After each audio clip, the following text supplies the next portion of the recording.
Good evening.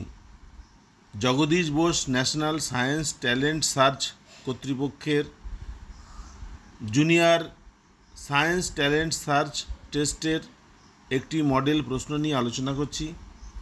প্রশ্নটি ইংরাজি এবং বাংলা উভয় ভাষাতে রয়েছে। আপনারা যেটা দরকার সেটা স্ক্রিনশট করে নেবেন।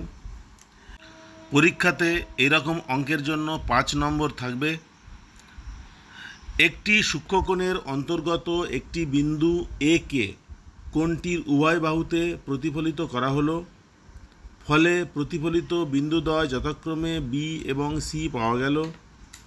বিসি রেখাংশ কোণটির বাহু দুটিকে যথাক্রমে ডি এবং ই বিন্দুতে ছেদ করে।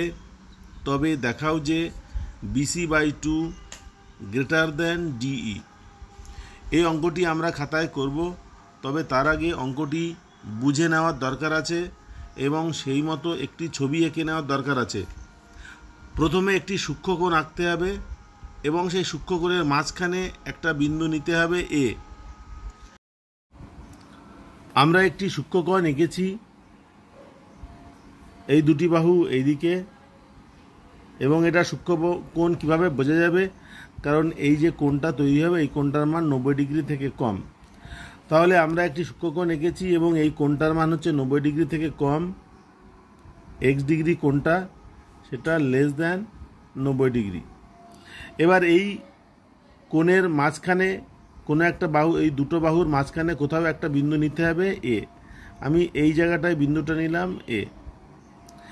এই বাহুর ওপরে একটা লম্ব অঙ্কন করতে হবে, কারণ প্রতিফলিত করতে গেলে লম্ব অঙ্কন করতে হয়। এই নিচের বাহুর ওপরেও আর একটা লম্ব অঙ্কন করতে হবে। তাহলে লম্ব অঙ্কনটা করি এইভাবে। লম্ব অঙ্কন মানে 90 ডিগ্রি। আমি হাতে আঁকছি। 90 ডিগ্রিটা ধরা যাক এরকম হবে।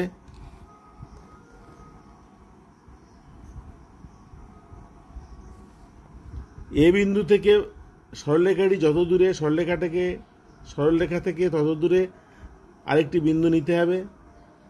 এই বিন্দুটার কথা বলা আছে বি। একই রকমভাবে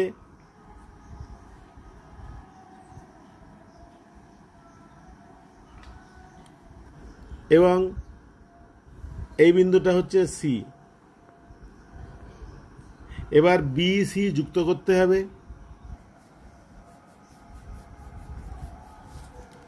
বিসি যুক্ত করে দেওয়া হলো। এবার বলা হচ্ছে বিসি সরলরেখা এই যে দুটি বাহুকে ছেদ করেছে, এই ছেদবিন্দুর নাম ডি এবং ই।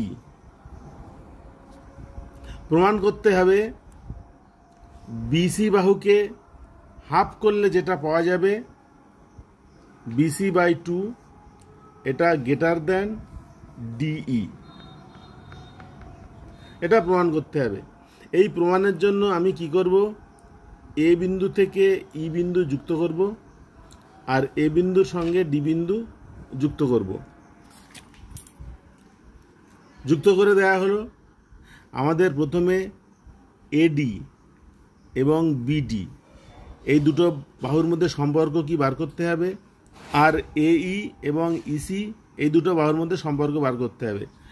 তাহলে প্রথমে আমরা ত্রিভুজ এ ডি বি, ত্রিভুজ এ ডি বি,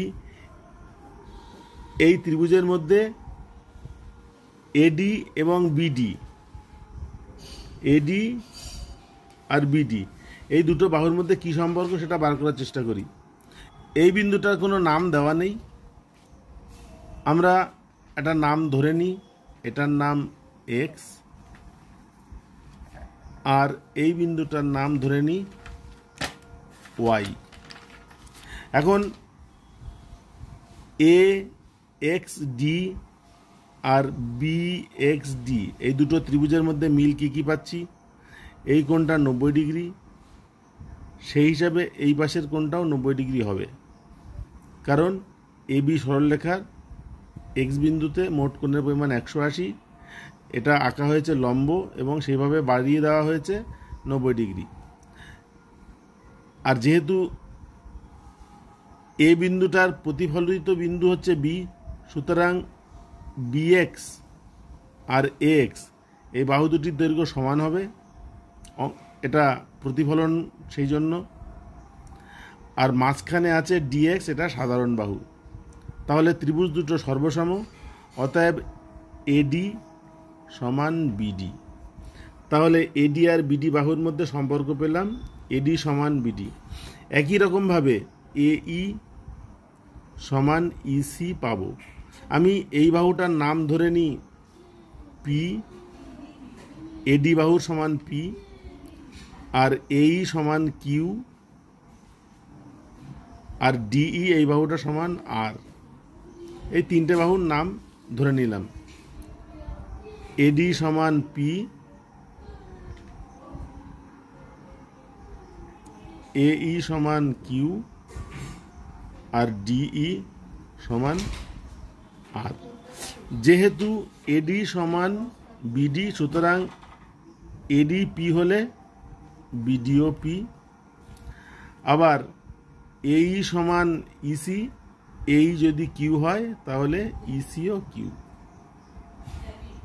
এবার আমি এ ডি ই এই ত্রিভুজের তিনটে বাহুর মধ্যে কি সম্পর্ক পাই সেটা একটু লিখি। আমরা জানি ত্রিভুজের যে কোনো দুটি বাহুর যোগফল তৃতীয় বাহু থেকে বড় হবে। সুতরাং যদি লিখি এডি এবং এই যদি যোগ করি, এই যোগফলটা ডিই থেকে বেশি হবে। দুটি বাহুর যোগফল 3 নম্বর বাহু থেকে বড় হবে। আর পি কিউ আর দিয়ে লিখলে এটা হবে পি যোগ কিউ গ্রেটার দেন আর। উভয় দিকে আর যোগ করি, পি যোগ কিউ যোগ আর গ্রেটার দেন আর প্লাস আর। তার মানে পি যোগ কিউ যোগ আর গ্রেটার দেন 2r। এবার 2 দিয়ে উভয় দিককে ভাগ করি, পি যোগ কিউ যোগ r by 2 greater than 2r by 2। তাহলে এখানে 2 2 কাটা যাবে। তাহলে কি পাচ্ছি, এ পাশে লিখি পি যোগ কিউ যোগ আর বাই 2 গ্রেটার দেন আর। ছবিতে দেখে নিই, পি যোগ কিউ যোগ আর, তার মানে বিসি বাহুর দৈর্ঘ্য। তাহলে এটা হচ্ছে বিসি বাই 2 গ্রেটার দেন আর, আর মানে হচ্ছে ডিই। তাহলে এটাই আমাদের প্রমাণ করতে বলেছিল, প্রমাণ হয়ে গেল। এই যে জ্যামিতিটার সমাধান করলাম, এটাকে একটু সুন্দরভাবে গুছিয়ে লিখতে হবে এবং এর জন্য 5 নম্বর আছে।